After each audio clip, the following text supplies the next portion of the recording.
The Galactic Council had always seen humanity as a mere blip in the grand scale of the galaxy, loud, eager, and brash, but ultimately insignificant.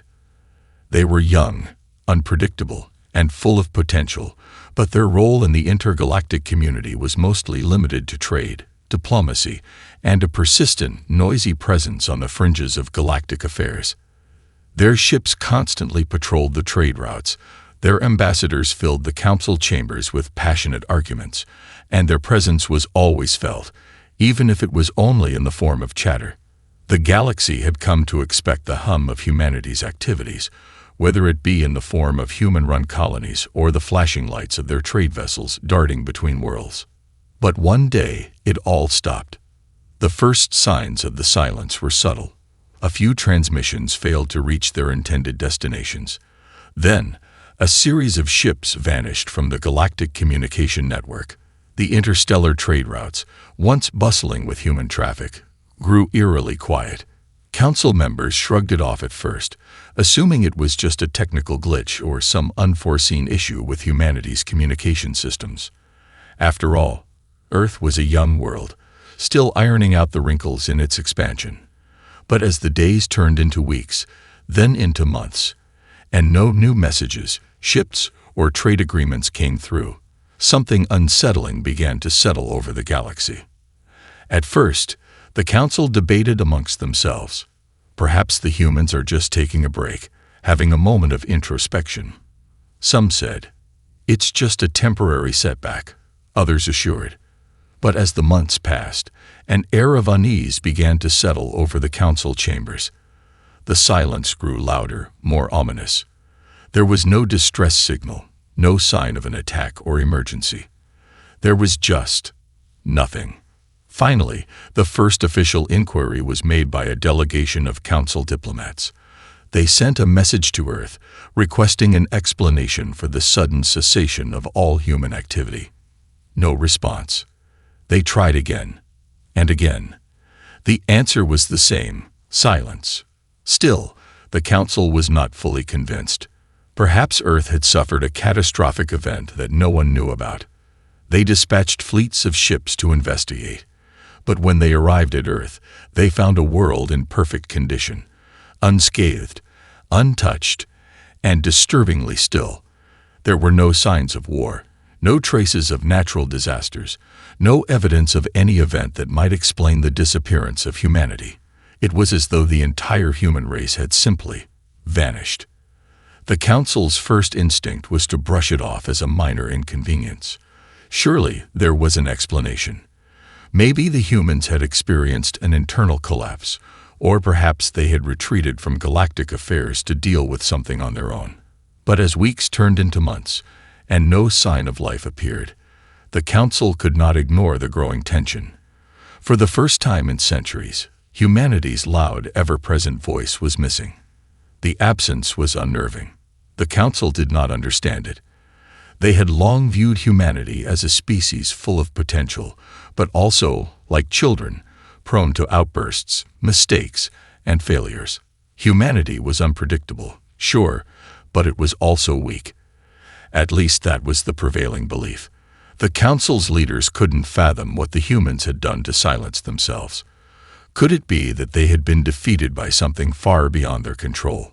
Or had humanity, in some strange way, simply given up?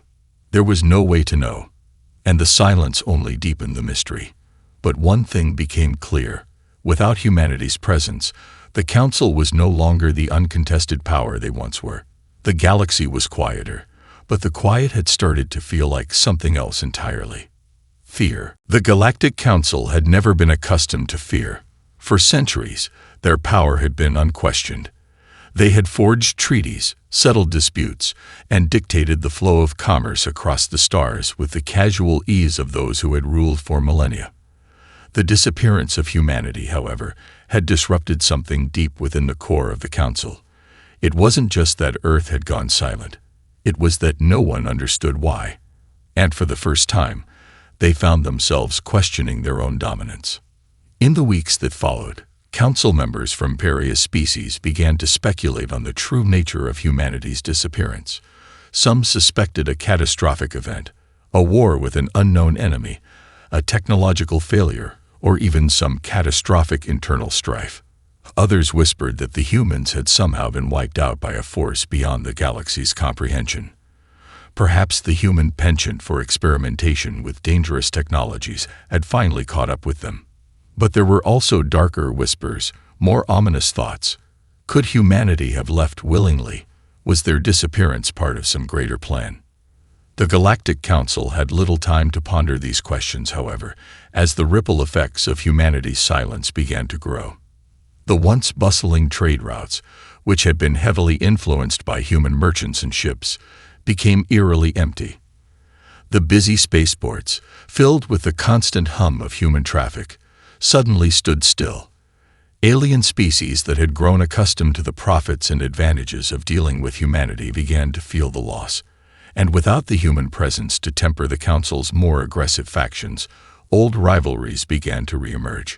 While some Council members secretly celebrated the absence of humanity, seeing it as an opportunity to increase their own power and influence, others began to grow nervous.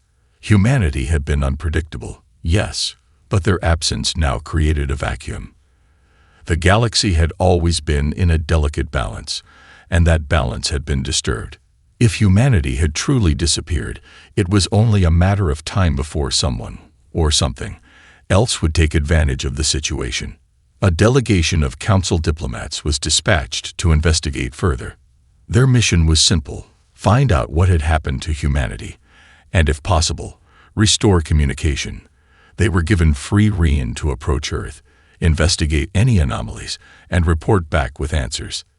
The diplomats arrived at Earth's orbit, expecting to find the usual signs of human activity: satellites, ships, and bustling communication networks. But what they found was nothing short of haunting. Earth was perfectly intact. The planet was green, with no signs of war or destruction.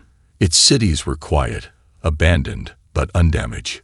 The space stations that had once orbited the planet were empty, their docking ports unoccupied. There was no sign of a struggle, no debris in orbit, nothing that could explain the sudden cessation of human activity.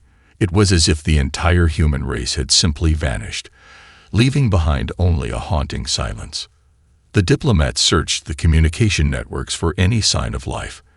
After a lengthy and exhaustive investigation, they discovered something: a single encrypted message buried deep within Earth's central database. It was unlike anything they had ever seen before. The encryption was sophisticated, far beyond what any known species had created. After days of decoding, they finally unlocked it. The message was short, but its implications were terrifying. "We are not gone. We are watching."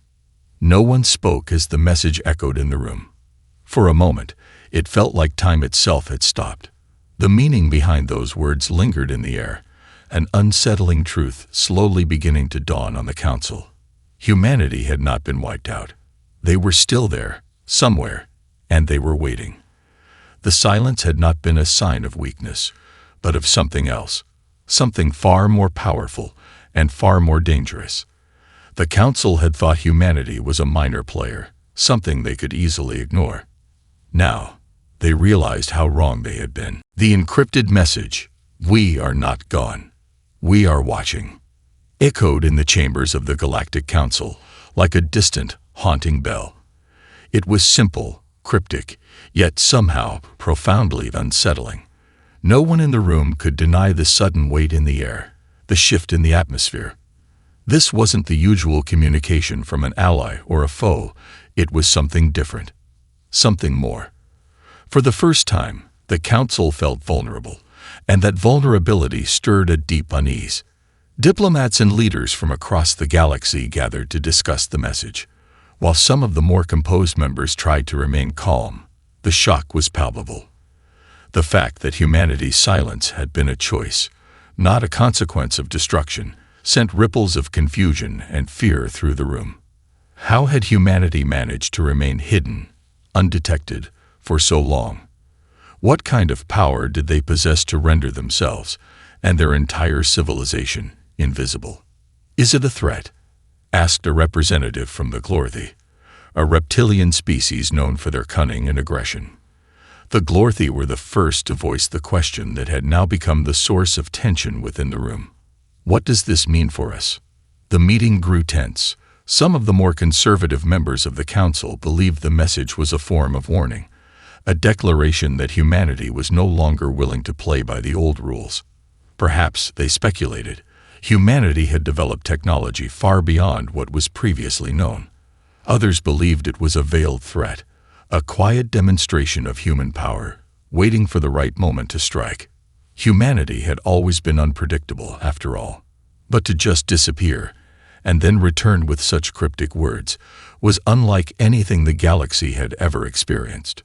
A representative from the Sheltar, a race known for their psychic abilities, leaned forward. "Their silence has a purpose," she said, her voice smooth but laced with concern.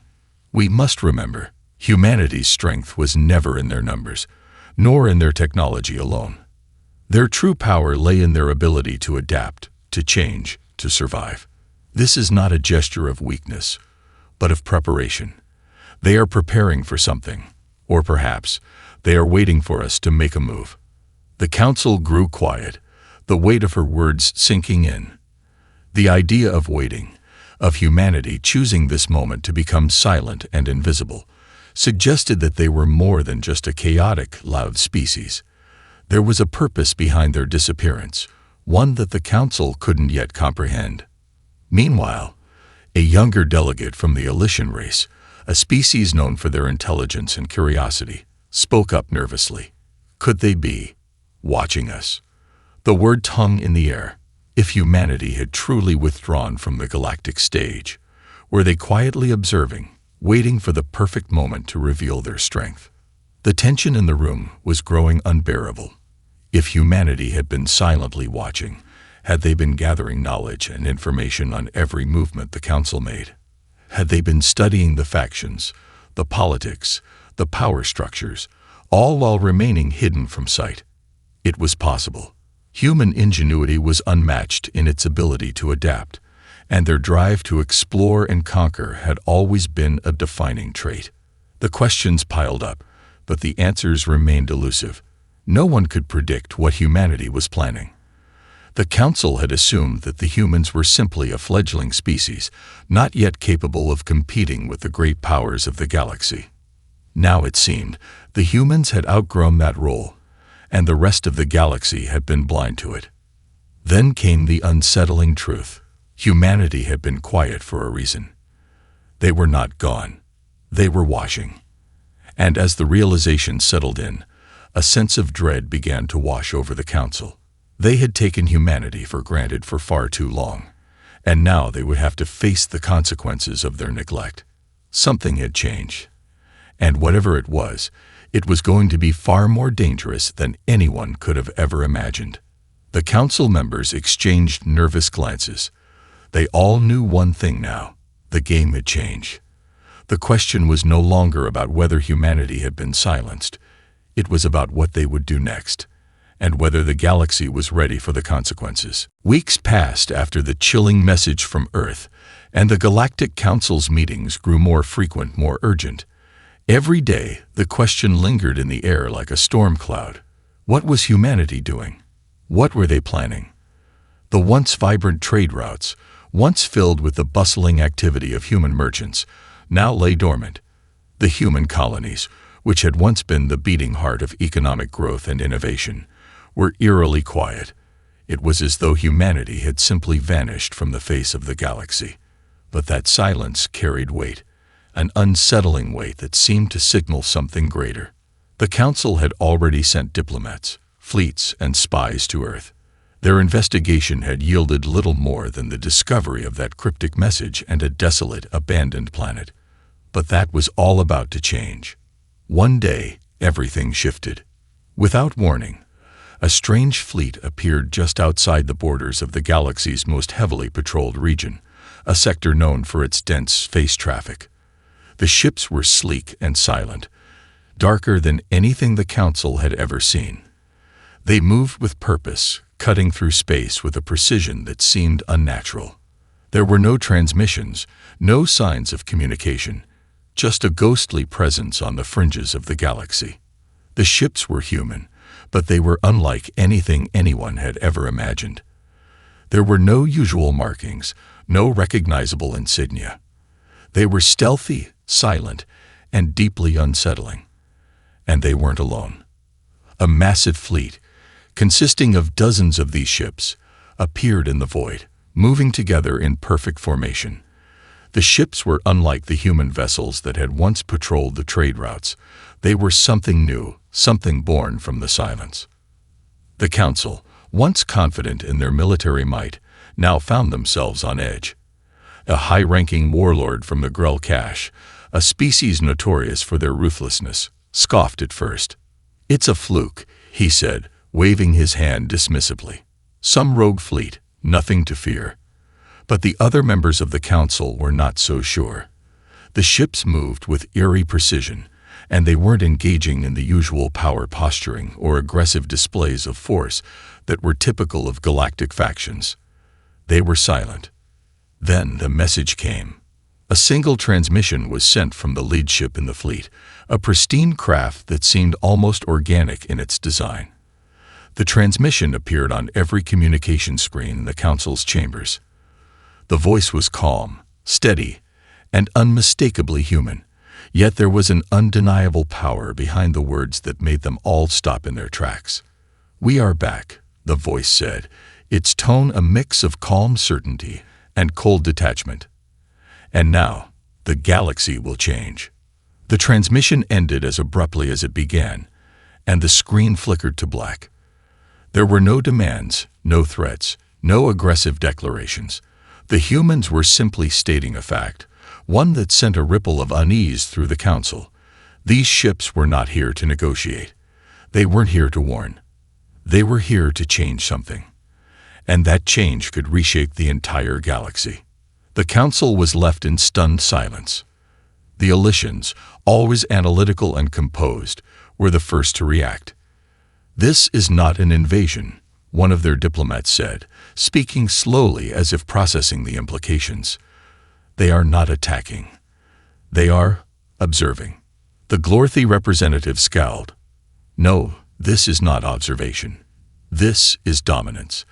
They are making their presence known, but they're not willing to fight. Yet." His claws dug into the armrest of his seat, his voice low with growing frustration. "Why? What game are they playing?" The uncertainty was like a weight pressing down on every member of the Council. They had always seen humanity as a species of fire and chaos, loud, arrogant, and unrefined. But now, they saw humanity in a new light. This was not the same reckless species that had once filled the halls of the Galactic Council with noise and demands. This was something more calculated, more deliberate. The human fleet sat just outside the boundaries of Council space, silent as ever. They made no move to advance, but neither did they retreat. It was as if they were waiting for the Council to react. But more than that, they were watching.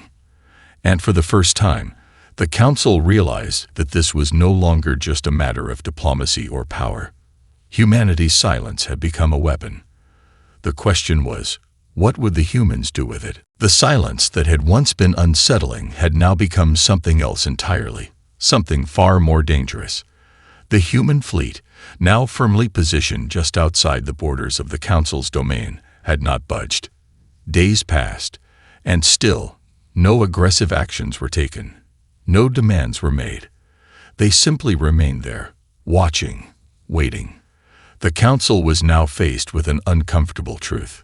Humanity had, in its silence, made a statement far more profound than any show of force could have. They had taken control of the narrative without lifting a finger.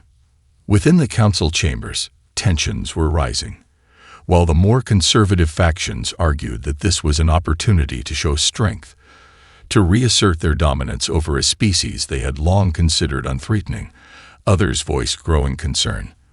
The Council's leaders, who had once brushed aside human influence as fleeting, now found themselves in a situation they couldn't control. The problem was simple. Humanity was not acting as expected. And that was terrifying. Why haven't they attacked? Asked a representative from the Tall race, her voice strained with anxiety. The Tahal were a species known for their rapid responses and unyielding aggression, and they had long believed that all conflicts, galactic or otherwise, were settled through power and violence. Are they testing us? If so, why? What do they want? The question hung in the air, unanswered. Every member of the council could feel it. The creeping suspicion that humanity's silence was more than just a tactic. It was a weapon, one that had already begun to erode their confidence. The human fleet was not threatening in the traditional sense. They were not attacking or engaging in the typical power plays. Instead, they were forcing the galaxy to confront a reality that no one had seen coming. They were forcing the galaxy to acknowledge humanity's potential. Perhaps they are waiting for us to make the first move, suggested an older delegate from the Jarani race, a species known for their wisdom and patience. They know the council is full of self-important egos. They expect us to strike first. But if we don't, then what? The council's silence was deafening. No one dared to speak for a long time, each member lost in their own thoughts, processing the reality they faced. Humanity had always been a loud, insistent presence. They had demanded attention, yes, but they had also been predictable. They fought for recognition, for power, for resources, but now they were quiet, watching, waiting. And the more the council dwelled on it, the more they realized that the humans were not just biding their time. They were rewriting the rules of engagement. Days turned into weeks, and still there was no movement from the human fleet. The council began to grow restless. Some factions pushed for a response, any response, to reclaim control over the situation. Others, sensing an opportunity for cooperation, urged diplomacy. But the damage had already been done. The human silence had fractured the unity of the council. Rumors began to spread. Whispers of a human fleet, larger than any seen before, were growing in every sector. The human colonies, once viewed as small and vulnerable, were now rumored to be fortifying their defenses at an unprecedented pace. No one knew how humanity had achieved such a transformation, but the fact that it was happening was undeniable. How did they do it? Asked a delegate from the Atrid race, a species of scholars and tacticians. How did they move from being a fledgling power to this? Did they develop new technology? Did they discover something we missed? The council had always thought of humanity as the underdog, the species constantly on the back foot, fighting for every inch of space they could claim. They had assumed that humanity would always be weak, vulnerable, and fragmented, an easy target for more powerful species to manipulate and control. But now, humanity was proving that assumption wrong in the most terrifying way. We've underestimated them. A somber voice broke the silence. It was a member of the Traction race, a species known for their sheer military might. They were never one to shy away from battle, but the prospect of facing an unknown human force unsettled them. And now, the galaxy feels it. The council had built their power on the backs of complacency. They had assumed that their advanced technologies, their military strength, and their political alliances would protect them from any threat. But now, with humanity silently lurking in the shadows, they realized how fragile that power truly was. Humanity had learned how to wait, and in doing so, they had broken something fundamental in the galaxy's established order. They were no longer the wild, chaotic force the council had dismissed. They were something else entirely, something far more dangerous. And that realization spread like wildfire across the galaxy. Fear had a new face, and it was human. Weeks had passed since the mysterious human fleet had appeared at the edge of the council's borders, and the atmosphere across the galaxy was thick with uncertainty. The silence from the human fleet remained deafening. No one knew what to expect, and that uncertainty was far more unnerving than any show of aggression could have been. Every passing day added weight to the tension, as if the universe itself was holding its breath. The council had been forced into a corner. The usual strategies of negotiation and power projection no longer worked. Humanity had removed themselves from the game in a way no one could predict. The Council's arrogance had blinded them to the one truth that was now painfully clear. Humanity had not only surpassed their expectations, they had outgrown them. The Council's high-ranking members, once confident in their overwhelming strength, now found themselves at a loss. The Galactic Alliance was built on power dynamics, with older species controlling vast swaths of the galaxy, maintaining dominance through military might, economic influence, and diplomacy. Yet humanity had turned those same rules upside down. They hadn't engaged in the usual back-and-forth negotiations, nor had they declared war. They had simply disappeared into silence, and in doing so, had exposed the cracks in the galactic order. But the silence could not last forever. One cold, starless night, the calm was broken. The human fleet, silent and eerie as ever, moved forward, not in a show of force, but with a measured, deliberate pace. Ships that had once drifted just outside the boundaries of Council space now slid into the dark abyss between star systems, undisturbed by the usual patrols that would have once detected them instantly. The Council was notified. The message was brief, as always. "We are here." A collective shiver ran through the Council chamber. The message sent an electric current through every representative. They had expected an attack, or perhaps a diplomatic envoy, but this was different. Humanity had been playing a longer game than anyone had realized. Now they were stepping into the light. But why now? What had changed? And more importantly, what would come next? The leaders of the Council gathered in haste, the urgency in their movements palpable. The Zorani, the oldest race in the galaxy, called for a special session. "We must act now, before it is too late," the delegate said, his voice filled with a rare urgency. "We need to establish our power once more before humanity challenges it." But not all of the Council shared his conviction. The Elysians, who had long advocated for diplomacy and cooperation, argued against aggressive action. "We are in uncharted territory," one of their diplomats stated. "We cannot simply react in fear." Humanity's silence has already proven that they do not want conflict. We must attempt to understand what they want before we make a mistake. "We've made mistakes already," the Glorthy delegate snapped. "We ignored them, underestimated them. And now we find ourselves on the precipice of losing control of the galaxy. We cannot afford another misstep. If they want war, we will give it to them." Tensions between the factions escalated. Voices grew louder, and for the first time in centuries, the Council was at risk of splintering. The issue wasn't about whether humanity had power. No one in the room doubted that now. It was about how they would use that power. What were they preparing for? What did they want? A soft voice rose from the back of the room. The Shell-Tar representative, a psychic species whose deep connection to the universe had often made them the calm voice of reason, spoke slowly. "They do not want to fight. Not yet. We can sense it, feel it. They are not seeking war. They are seeking understanding. They have watched us, listened, and now they are ready to show us something." The room fell into uneasy silence. The Shell-Tar's words, although calm, held weight. It was clear to everyone now that humanity was not simply waiting to strike. They were trying to make a point, to demonstrate something beyond their physical power or technological advancements. But what was that point? And how far were they willing to go to prove it? It was then that the human fleet made its final move. Without warning, a single ship, larger than any of the others, detached from the formation and moved toward the Council's flagship. A hologram flickered to life on every communication screen across the galaxy. It was a human face, familiar, composed, but with an intensity that sent a ripple of shock through every viewer. "Council," the voice said, calm but heavy with meaning. "You've had your time to observe. Now it's time for you to listen. We are not here to destroy.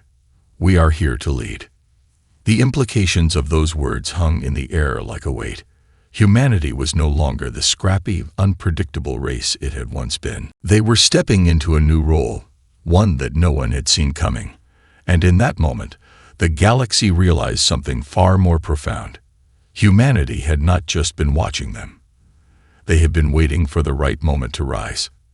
And now, the time had come.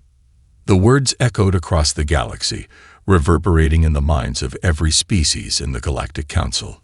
We are here to lead. The human face on the hologram remained calm, yet there was a quiet power in those words.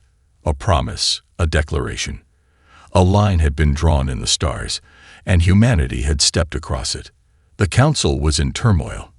For centuries, they had been the unquestioned rulers of the galaxy. Their ships had patrolled the deepest voids of space. Their voices had decided the fate of planets and species.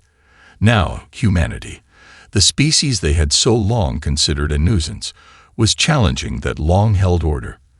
And the more the Council thought about it, the more they realized that humanity had not come to negotiate. They had come to claim what they believed was theirs. The human fleet continued to hang just outside the borders of Council space, now with a clear, unmistakable presence. It was as if humanity was daring the galaxy to make a move. No one spoke for a long time, the silence in the Council chamber thick with dread. The leaders of the different factions, who had once held an iron grip on power, were now forced to confront the reality that their dominance was no longer assured. "We cannot allow this," the Tihal delegate growled, his sharp eyes flashing with a mix of anger and fear. "We are the leaders of this galaxy. We cannot let them." The Shaltar delegate raised a hand, their voice soft but firm. "The problem is that we have allowed them to become what they are. They didn't rise up overnight. They have been watching us, studying us, waiting for the right time." Their eyes glowed faintly as they spoke, a sign of their psychic sensitivity. And now, they have the power to reshape everything. Another representative, this time from the Atrid species, spoke up with a tone of caution. "If humanity seeks to lead, they will require support. They cannot dominate us all, not without the strength of alliances. Perhaps they are offering a new order, a new way for the galaxy to function. We must understand their motives before we make our move." "Understand." The Glorthy's voice was thick with disdain. "There is nothing to understand. They are trying to supplant us, to become the masters of the galaxy. We must not wait for them to make the first move. We strike now, before they do." The room erupted in chaotic debate. The unity the Council had once held so tightly was now slipping through their fingers. Humanity's challenge wasn't one of brute force, it was one of ideology. The humans weren't here to conquer in the traditional sense. They were here to upend the established order, to replace centuries of galactic dominance with something entirely new. The Jorani delegate spoke with a voice that had seen the rise and fall of empires. "We have made a terrible mistake in underestimating them. They have seen the flaws in our system, the arrogance, the complacency, and they have learned. They are not here to destroy us. They are here to offer something we have long since lost, the chance to change." Those words hung heavy in the air, forcing every member of the Council to reconsider their stance. The question was no longer whether humanity posed a threat to the old order. It was whether the old order itself was worth defending. Could the galaxy's status quo survive the rise of a new power? A power that had learned from the failures of its predecessors and was now stepping forward with the certainty of a species that had already won. It was at that moment that the human voice returned. The hologram flickered once more, and the same face appeared, resolute and unwavering. "We are not your enemies," the human voice said, its tone both patient and firm. "We are the future. The galaxy is fractured, bound by old allegiances, old grudges, and outdated ideals. It is time for a new way, one where we put aside our divisions and build a galaxy that works for everyone, not just the few at the top. We offer a new order, a future where cooperation reigns, where no one species dominates the others. The question is not whether we will lead, it's whether you are ready to follow." The finality of the words struck deep. Humanity wasn't asking for a seat at the table. They were proposing to remake the table itself. The Council, for all its power and influence, could not ignore the weight of the challenge. What they had once believed was a chaotic, unorganized species now stood before them, offering a vision of unity and progress, a vision that threatened everything they had built. And yet, beneath the tension, beneath the fear and the anger, there was something else, something that the Council could no longer deny. Hope. Humanity's vision, flawed as it might be, was something the galaxy had not seen in centuries. A chance to create something better, to do away with the old ways that had brought endless conflict, and to forge a new future. For the first time, the question wasn't whether humanity could be stopped. It was whether the galaxy was ready for what came next. The tension that had gripped the galaxy for weeks reached a boiling point. The Council was divided, torn between the old ways and the uncharted path that humanity had put before them. They had been given an ultimatum, not of weapons, but of ideals. Humanity had shown no aggression, yet their proposal was a challenge none could ignore. To accept it would mean abandoning the old order, the hierarchical system that had governed the galaxy for millennia. To reject it could lead to chaos, to a conflict that could destabilize everything. The Council session grew quiet as the representatives pondered humanity's offer. Each delegate understood that this moment was unlike any they had faced before. No longer could they rely on military might or political maneuvering. The question now was one of survival, of evolution. The galaxy had been stuck in an endless cycle of conflict and imbalance, but could humanity's vision of a new order truly bring peace? The tall delegate was the first to speak, his voice heavy with a mixture of frustration and fear. What are we even debating here? We cannot allow one species to rewrite the rules of the galaxy. If we let humanity take control, what happens to the rest of us? We lose everything, our autonomy, our influence. We cannot afford to give them that power. The Elysians, who had long been the advocates of diplomacy, responded with a note of caution. But are we not already on the brink of destruction? The endless wars, the countless lives lost in the pursuit of power. Can we truly continue as we have? Humanity offers something different, something we cannot ignore. Perhaps it is time we listened to them, truly listened. The Glorthi, never one to back down from a challenge, growled in response. I do not trust them. They may speak of cooperation, but I see their silence for what it is, a weapon, a means of gaining control without ever lifting a blade. If we do not act now, we may find ourselves on the losing side of history. But the Jorani delegate, the most seasoned of the Council, spoke with a voice tempered by centuries of experience. What if the Glorthi are wrong? What if humanity is not seeking to conquer, but to lead us into something better? For too long, we have held onto a system that benefits only the powerful, leaving the rest of the galaxy to suffer. Perhaps we have reached a point where change is not just inevitable, it is necessary. This is not about domination. This is about evolution. The debate continued for hours, but it was clear that a shift was happening. The hardline factions, those who had once demanded the galaxy remain under the iron grip of the elite, were starting to waver. Even the most conservative members of the Council could not deny the truth in the Jorani's words. The galaxy was fractured, ripe for something new, something that could unite the species rather than divide them. Finally, after a long, drawn-out silence, the Shaltar representative spoke, her voice calm but filled with a deep conviction that resonated through every mind in the chamber. We have seen countless civilizations rise and fall. We have watched empires burn, only for something new to emerge from the ashes. Humanity has the potential to guide us, not by force, but by vision. If we are willing to evolve with them, to trust that they seek what is best for the galaxy as a whole, then perhaps we stand on the threshold of a new era. The decision was made. The Council, while still wary, agreed to humanity's terms. The old order would be dismantled, replaced by a new system, one built on cooperation, mutual respect, and equality. It would not be easy, and the road ahead would be fraught with challenges.